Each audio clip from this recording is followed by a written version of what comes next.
All right, let's get right into it. Today, we're going to talk about the single biggest leak in most poker players' games. And you know what? It has absolutely nothing to do with the cards you're dealt. We're talking about the mental game.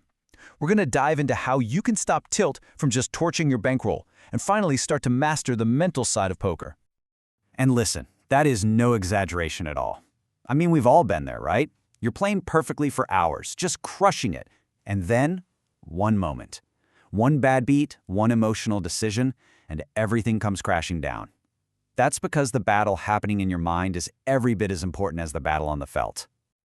So, picture this. There's this player, we'll call him Alex. He's playing an online cash game. He's up 6 buy-ins, feeling unstoppable, and then, bam. His pocket aces get cracked by some crazy runner-runner flush for a massive pot. Now, the old Alex, he would have gone on full-blown steam mode, chasing losses, and probably would have given it all back and then some. But this time is different. He actually stops, he takes a breath, he resets completely. And you know what? He plays his A game from that point on and still finishes the night with a solid profit. That right there, that's the power we're talking about. Okay, so let's put a name to this thing. Let's properly identify the enemy we're all here to defeat. What is this monster that lives inside all of us, just waiting for a bad beat to wake it up? Yep, we call it tilt. But what is it really? It's that moment when your logical, calculating poker brain gets completely hijacked by your emotions. Could be anger, could be frustration, could even be overconfidence. It doesn't matter. The second your feelings start making the bets instead of your strategy, you are officially on tilt.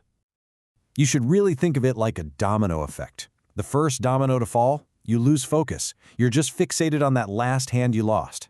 That leads to the next domino, bad decisions. You start chasing draws you shouldn't, making these wild, reckless bluffs. And the final result? All that hard work, weeks, maybe a month of solid, profitable play, gone, wiped out in a single session. But here's the thing, what if you had a tool to stop that domino effect before it even starts? And no, this isn't about incense and chanting. This is a high-performance technique used by top athletes, by CEOs, and yeah, by elite poker pros.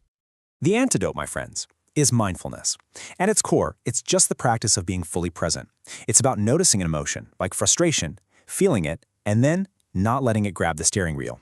It's the key that keeps your logical brain in the driver's seat, especially when the pressure is on. Okay, so what does this actually do for you at the table? Well, it means you can stay laser-focused 6-7 hours into a tournament. It means you can take a gut-wrenching bad beat, feel that sting for a second, and then just let it go. It builds the patience to fold junk for an hour straight and the discipline to wait for that perfect spot. And all of that? It just adds up to making better, clearer, and way more profitable decisions when it counts the most. Okay. The theory sounds great, but how do we actually do it? How do you apply this stuff in the heat of the moment, when you've just lost a monster pot with pocket kings? Let's get practical. Here it is, your emergency mental reset button. It's called the 4-4-4 breathing method, and it is so simple. Between hands, especially after a really tough one, just do this. Breathe in slowly for 4 seconds, hold it for 4, and then breathe out slowly for 4. It's wild, but this simple action physically disrupts that emotional spiral and yanks your focus right back to the present moment. You can do it anywhere, and no one at the table will even have a clue. And that's just one tool in the toolkit. There's more. Before you even sit down to play, just take 3 to 5 minutes, meditate, clear your head, get centered.